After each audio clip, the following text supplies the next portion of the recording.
d'un geste brusque de contentement.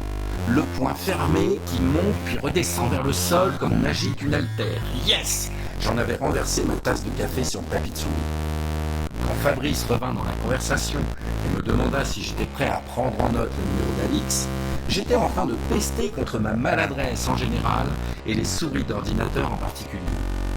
La petite flèche sur mon écran était bloquée car ma souris ne fonctionnait plus. Mon ordi a un bug, mais vas-y Fabrice, donne-moi le numéro, je vais le noter sur un bout de papier.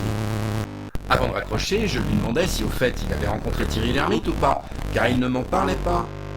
Fabrice ne m'en parlait pas car il ne l'avait toujours pas rencontré, c'était très compliqué de savoir où il logeait exactement. D'ailleurs, est-ce que je pouvais lui renvoyer par mail le scénario sur Prince, car il faudrait qu'il en donne un exemplaire à l'ermite s'il le voyait. Et les siens d'exemplaires, il y en avait un qui lui avait servi pour bosser, qui était annoté sur toutes les pages. Quant à l'autre, il avait eu la mauvaise idée de le laisser dans le jardin, et un de ses ânes l'avait bouffé. D'accord, répondis-je, je t'envoie ça dès que j'ai réparé mon bug. La conversation achevée, je démontais la souris, nettoyais le tout à l'aide d'une lingette pour visage, et la reconnectais à l'ordinateur. Ouf, elle remarchait à peu près. La petite flèche se meuvait sur l'écran si je donnais des coups secs avec la souris. C'était hyper pénible, mais j'allais quand même pouvoir retourner sur Opodo, valider les billets d'avion. Désolé, votre requête a expiré. Mince, je recommençais.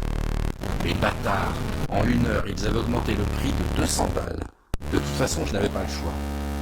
Veuillez accepter les conditions d'utilisation avant de valider. Petit fumier, valide.